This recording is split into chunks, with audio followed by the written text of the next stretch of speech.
The Omnitech research group has received strict requirements for the Plainries trial, which begins with reclaimed flow hardware. With some finagling, it can be broken down into parts that are even more useful.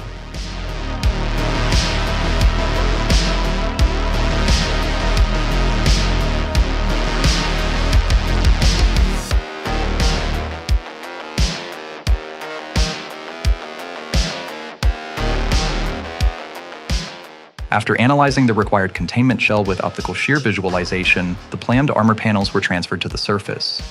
It's strange to retrofit this unit for Vanguard combat specs, when my original blueprints were for civilian search and rescue.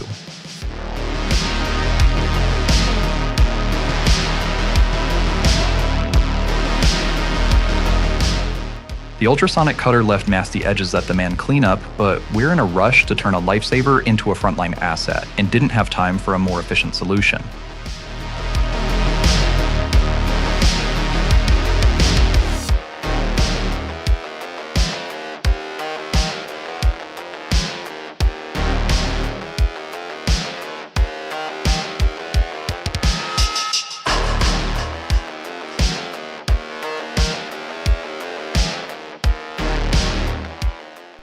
Every tool in the shop was a pain to use, except for the power sander. This thing always gets the job done quick and easy. I like a tool that respects the deadline. It lets me comment on the progress rather than the problems, and subscribe to a faster workflow.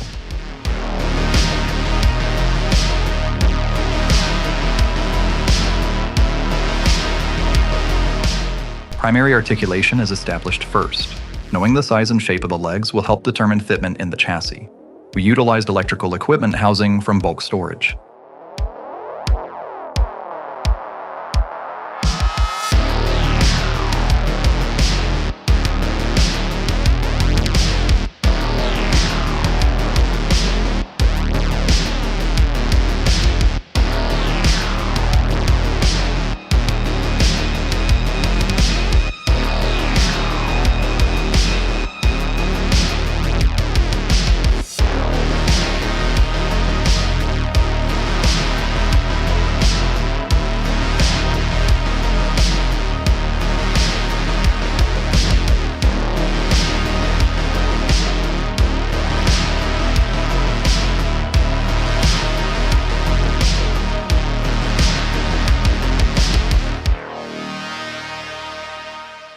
The Vanguard's requirements for structural resilience exceed the limits of our current on-hand Reclamation. However, a high-clearance shipment for metallic plating is already inbound. Someone is clearly watching our progress, and they've anticipated a problem I haven't even reported yet.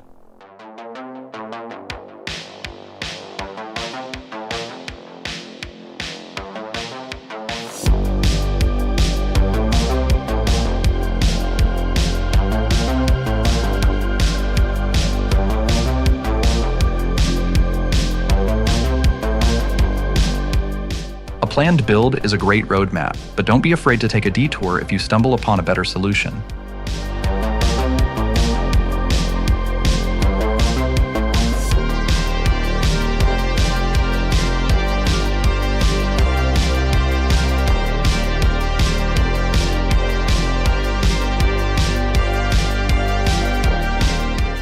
.50 caliber integrated weapon mounts are secured to the chassis as we build out the internal hub.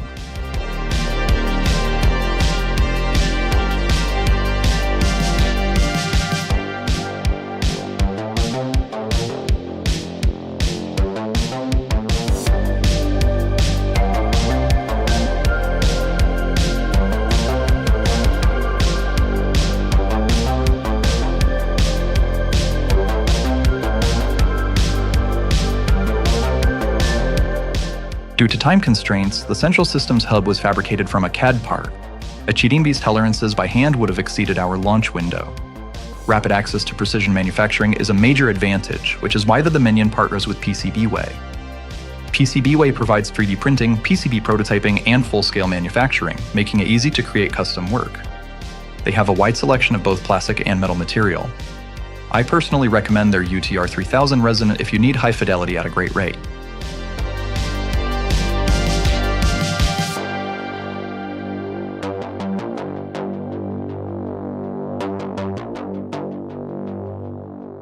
We have to be mindful not to waste complex hardpoints while connecting each subassembly. The Ministry of Omniplex Resources demands a high return on every allocated gram of material. In their eyes, the Scarab is no longer a rescue unit. It's a logistical investment in the Vanguard's frontline.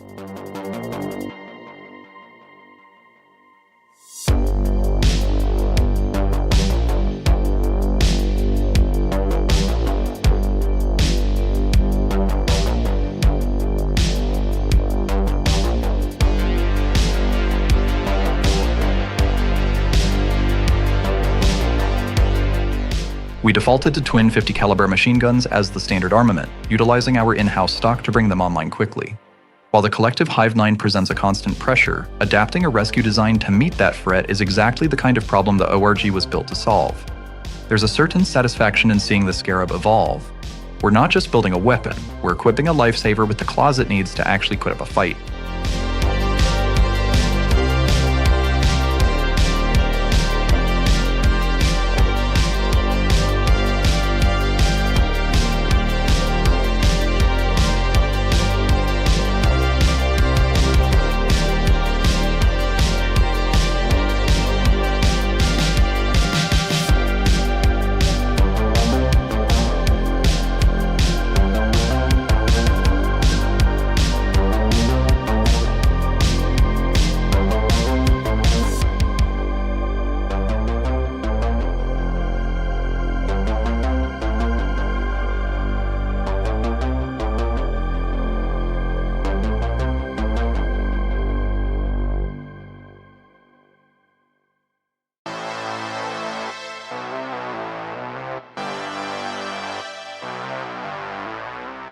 Integrating the limb mechanics requires a level of focus that leaves little room for the stressors of the perpetual war efforts. Achieving this level of mechanical precision is more than just a requirement. It's how I maintain my own equilibrium, while the rest of the world is focused on the collective.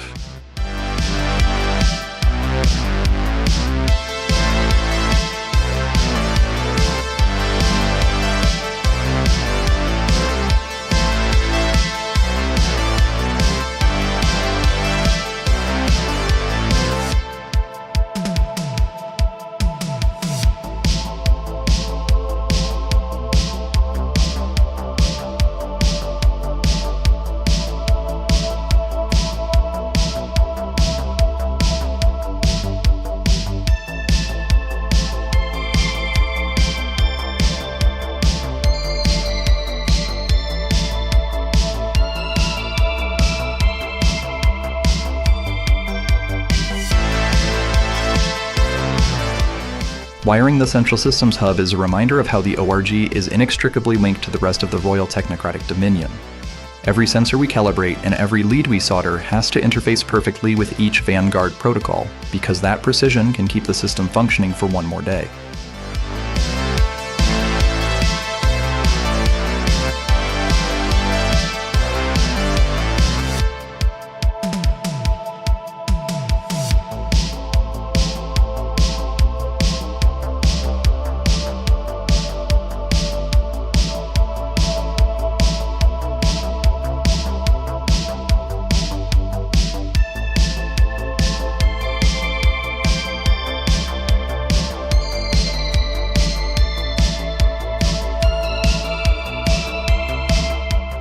The final components bring a strange clarity to the project. These humble repurposed pieces have clicked into place to become something essential, not just to the design, but to the Vanguard itself. It's a reminder that nothing is fixed in its original form. Just as the Scarab evolved far beyond its first blueprint, years of consistent effort have refined my own role here. We aren't born essential to the ORG. We make ourselves that way, one iteration at a time.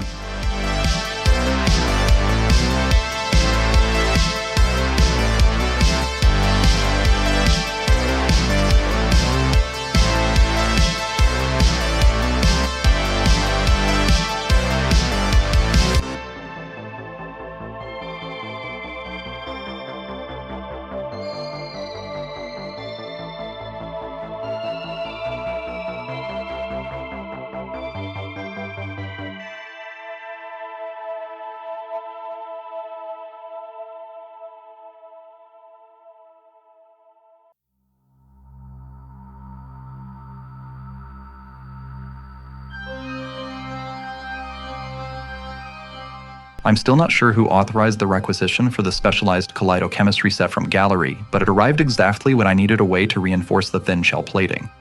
These water-based coatings are a massive shift from the other standardized toxic industrial coatings that require external venting and carbon filters. But before we can verify these chemicals, we have to mask off the sensors and joint seals that are susceptible to overspray damage.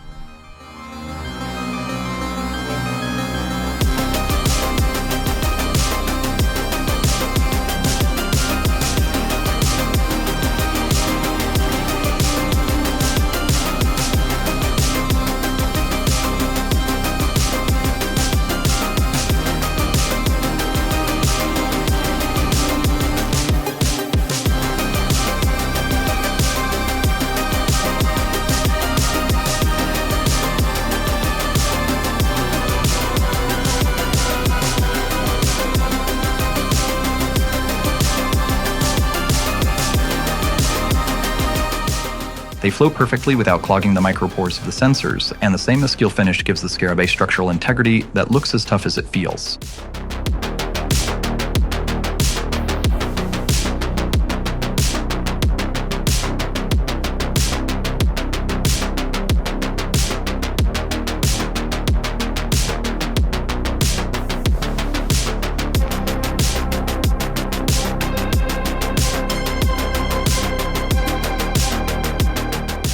Field testing the Scarab's resilience meant pushing the limits of the new plating with live fire simulations and abrasive stress tests.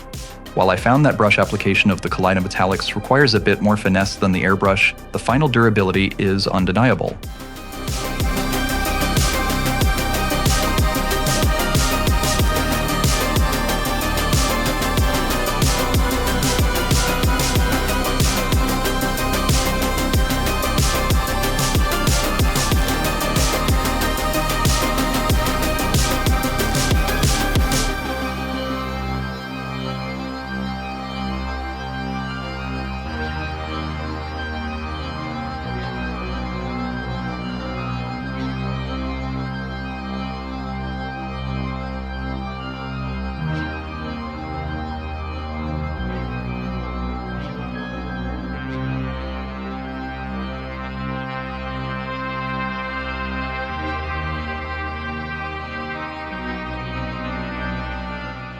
Even under direct mechanical stress, the stainless steel base refused to yield or scratch.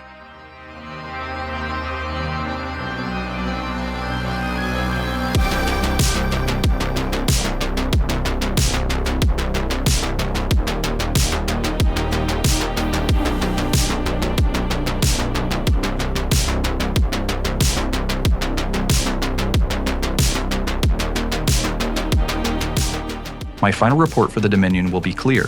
This chemistry is no longer an optional requisition.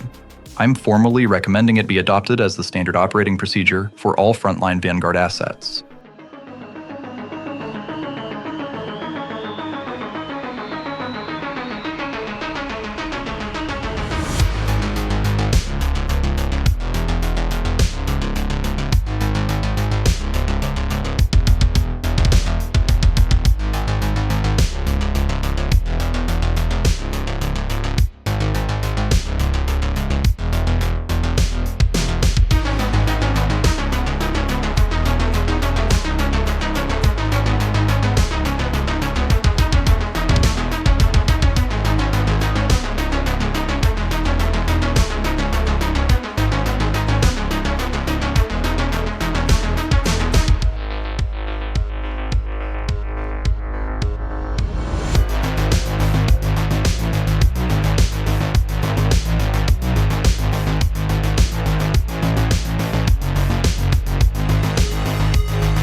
Thank you for making time to engage with this broadcast. Your attention supports the mission of the Royal Archive. Additional gratitude is extended to Royal Archive benefactors, whose contributions sustain the continued recovery and review of critical records. Full access to the Archive Discord is available for $3. Submit recommendations or concerns below. All entries are subject to review by the Royal Technocratic Dominion. This transmission is now concluded. Until next time, goodbye.